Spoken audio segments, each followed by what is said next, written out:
Everyone, today we're going to be talking about dilutions in the clinical laboratory, and I'm going to show you how to perform some. So there are many different reasons why we might perform a dilution in the laboratory. It could be that we're making a reagent in order to use to do a test, perform a test. It could be that we are making a standard to test our reagents in the the analyzer process itself to make sure it's working correctly. We could even be trying to get a specimen result that maybe was just too high the first time. Or it may be so low that the analyzer is not picking it up. And so if we dilute it and it still doesn't come in, it could be that it's too low, and then we would figure that out. So there's a whole slew of information that we can gain from doing a dilution, but let's just talk about what dilutions are. So in front of me, in front of you, we have this green colored water that I used in another video, and I saved it just for today. So if we were looking at this is a dilution. So you have a solute and a solvent that you see here. So which one is which? The solute is what is being diluted, and the solvent is the solution that is diluting it. So in this case, the solute would be the green dye, the food coloring, whereas the solvent, the liquid diluting it, would be the water that I used. Isn't that awesome? So you already knew that and you didn't even know it, or you didn't even realize it. Okay, so a simple dilution is what I performed here. It's just a single dilution that got me to the desired dilution that I wanted, where you can still see through the water. But if we were looking at this and we knew how much of each was in there, that would then be something that is more realistic. We'd want to know the amount of something. In this case, I just wanted it to look so that you could see through it and still see the color. Whereas if we were measuring something in the laboratory, we would be using numbers and specific volumes. Okay, so a simple dilution is a single dilution that you're using in order to create a desired result where the volume of the solute and the solvent are something that you expected. Okay, a serial dilution is when you're doing multiple progressive dilutions that are going to have a fixed volume and basically a dilution factor that is going to be throughout the same. So a serial meaning you're going to start and end with the same volume, but you're going to progressively using the same basically fraction or amount of parts are going to be constantly reducing that solute by whatever factor it is that you're doing. So we're going to show you that in just a second. So the easiest way that I can do this so that you can see it is we're going to do a serial dilution where we have 1 ml of the water that we have here and 1 ml of water that we're going to be adding, and then you'll see how it progressively becomes diluted and less green. Okay, so in that case, let's write it out real quick. All right, so what I'm going to end up doing is I'm going to have tubes here, and I'm going to have 1 ml of colored water and 1 ml of just regular tap water. And we know that regular tap water is not colored, so it's going to look clear. So in this case, this is going to be my solute, and this is going to be solvent. Okay, so the first thing I'm going to do is I'm going to start off having, and they don't look equal because I didn't really try to be super great on this. So the first thing we're going to do is just put the solvent into each tube. Okay, and then what we're going to do is in the first one, we will add the solute, okay, which is that colored water here.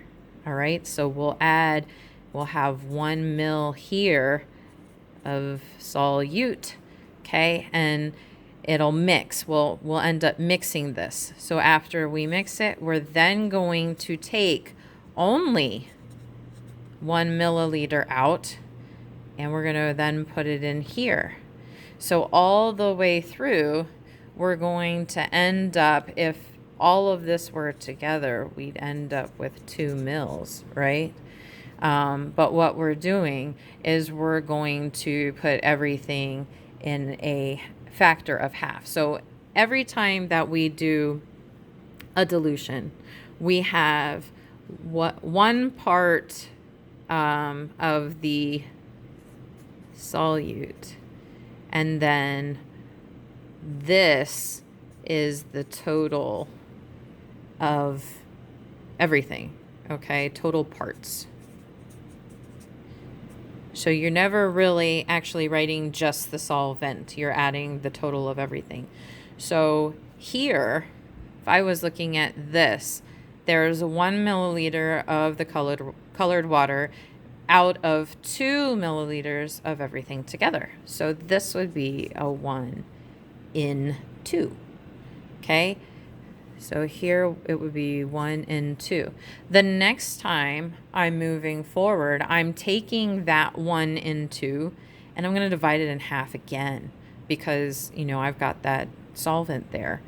So this ends up becoming a 1 in what class? 4. Yeah. Okay. So the next one will end up being 1 part solute and then 4 total parts. And we're going to keep on going each time. Okay. We're going to keep on moving 1 milliliter to each tube. And that makes it so that we're constantly doing a dilution factor of 2 each time. So every time you're going to end up multiplying this total part by 2. All right. So everything is a times 2, times 2, times 2, times 2. So this will be a 1 in 8. This will be a 1 in 16, and we would continue on. The last tube that you ever have is just a throwaway tube, okay? Oops. Throwaway tube. I like to have that tube, and just when I take my 1 mil out of the total that ends up happening here, so if we continued to add, we would mix this and then take that 1 mil and put it into this last tube.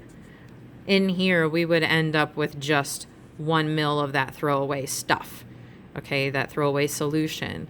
And the reason I like to do that is because I like to keep it just in case for some reason I might need that. And so if I do need that, I can then just add that 1 mil of the solvent, and I could just keep going if I needed to. And you might need to do that in several different kinds of tests. One of them is the acid test or ACE test, however you say it, but that's detecting ketones. And if your facility does that test, you would be doing this, and then you would be putting tablets down, and you would be testing the solution on the tablet, and the tablet color is going to show you a result, and that way you'd end up having some dilution that you would report into the system. So let's go ahead and get started. Again, this is a serial dilution that we're doing. We have a consistent or constant standard factor that we're using every time. It's going to be 2. All right. So let's get that started. First things first, we've got to label our tubes. We don't use this big of tubes usually in class, but we have them. So I want to kind of get rid of them. So this is a 1 in 2, because 2 is the total. Oops. This is a 1 in 4. This is a 1 in 8. We didn't go up any further, did we? So we'll just do one more, 1 in 16, and then we'll have our throwaway.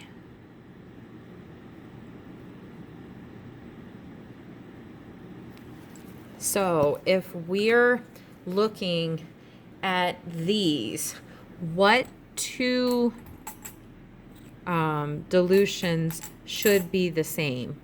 What two tubes should have the same dilution by the end of doing this properly? If you said the 1 in 16 and the throwaway, you would be correct. Because remember, we're not going to add solvent to the last one. All right, let me adjust this. Since we're using such tall tubes, you need to see the top. Okay, so always label first. All right. I am going to be using 1 mil, correct? For every single thing that we have. So we got new pipettes since I did the video. And they look like this. They're Eppendorf's. The other ones that we were using were Fisher brand, okay, Finipet. So you could use either one. Just make sure that the range goes all the way up to 1,000 microliters, because 1,000 microliters is 1 milliliter, okay? So here, this one does. It's very light though. I hope you can read that pretty well. It says 100 to 1,000 microliters. So it's the same one as the Finipet, and it's already set to 1,000, okay? And so we use the same procedures that we did in the other one, you know, where you press down and the first area of tension is where either you're dispensing or beginning suction by then pulling it up, okay? So let's do our solvent first. So that would just be regular water. Okay, so here I have a tap water bottle, and it's for at every single bench. What we're going to do is just take this top part off, all right, and put our take our pipette and get out the water from the top of it. So we're going, oops, take this, you know, hold it like you're supposed to, put down, and then put it in there, and we're going to charge it. Remember, you have to charge the tip. And we're going to put the water into the tube, okay? I haven't put anything in these tubes. The tubes are clean. So it is safe to go ahead and put this back in here and, whoops, get some more, all right? And since I am not touching anything infectious or anything that's going to change that, we can keep doing that, all right? When we go to put the solute in, we can end up using the same tip, but we're going from from the tube previous to the next one, so that's okay. All right, last one. And remember, you do not put 1 mil of solvent into that final throwaway tube because you're not going to use it for anything other than to throw that away. So we're going to put this back on and set it to the side.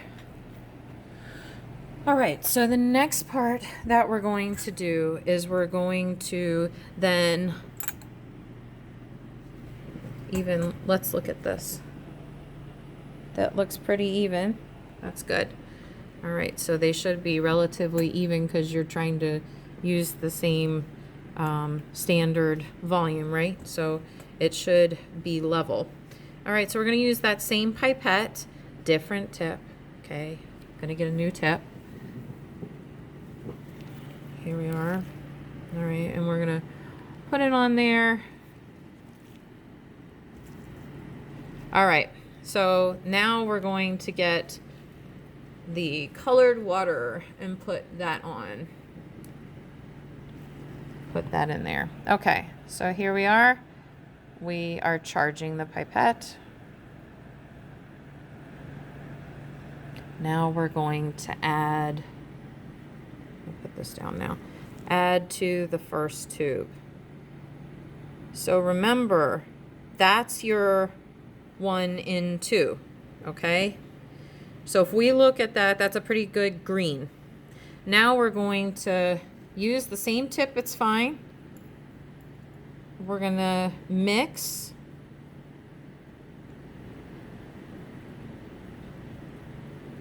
All right, and we're going to move it, then take out 1 ml and move it to the next.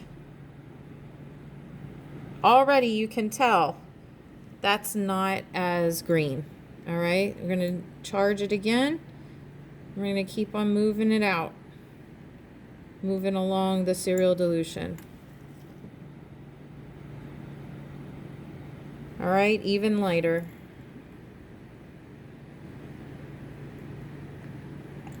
Oops. Every time we're getting half as light, right? That makes sense. All right, so now you can almost barely even see the green color.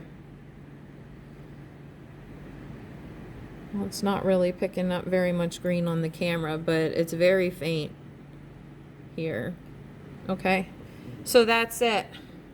All right, we should end up with the same volume of fluid in each one, but we also see that we're diluting out the color. That's why we do this exercise, so you can see we're diluting out the color. So black in the background. Maybe if we could put something white underneath, you can see it a little better maybe. There we go. Okay, so we're still green all the way through here, and this is, it doesn't even really look all that green on camera. Okay, so this is what we're doing in our classroom lab, and the reason we're doing it is to show you what will happen to an analyte. So as you're measuring a concentration of an analyte or the amount that's in a patient's blood, if you do a serial dilution, this is the kind of thing that's going to happen. That analyte is going to be the green water, and it's going to continue to get to be a smaller and smaller amount. Okay? All right, so if we did a simple dilution, it's 1 dilution and it's a desired factor. So say that we did, we needed to do a 1 in 2 dilution. That's the first dilution pretty much you're going to ever do, even as a simple dilution. You saw how we made that. Say I had a glucose level that was too high and I needed to dilute it. I'd do a simple dilution. I'd do a 1 in 2. And I would use the diluting fluid that is provided by my facility. It's not going to be water.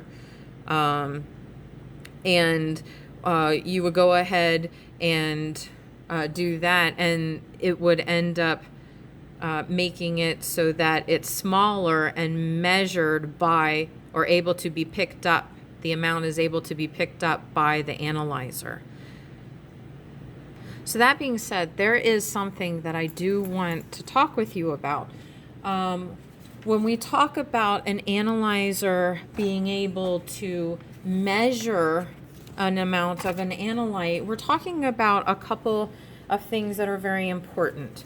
So the first thing that we have is, I'm just going to make a graph here. Okay, so this is 0, and then it's whatever whatever these markings may be. It would be different for every single test. Okay, but say again that everybody likes to talk about glucose, so we'll talk about glucose. Say that this is glucose, and say this is a glucose level. All right, and then this is the amount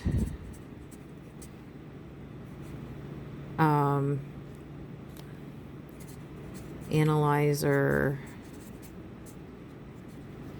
can detect. All right, there's two different ranges that we have going on here. There is what's called the analytic measurable range.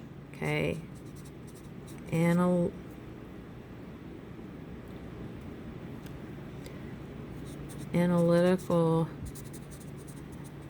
measurable or measurement range.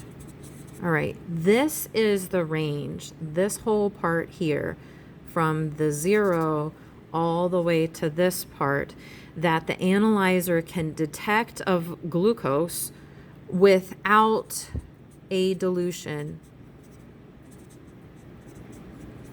So this is straight, okay? This is the amount, all the way up to this amount is how much that analyzer can detect without having anything done to it, okay? Now, when we get past this point, something needs to happen. This keeps going off camera. So something needs to happen in order for the instrument to be able to detect it, okay? So anything outside of this up to a desired point is a whole different thing entirely. What we're doing here is we would be using dilutions, okay?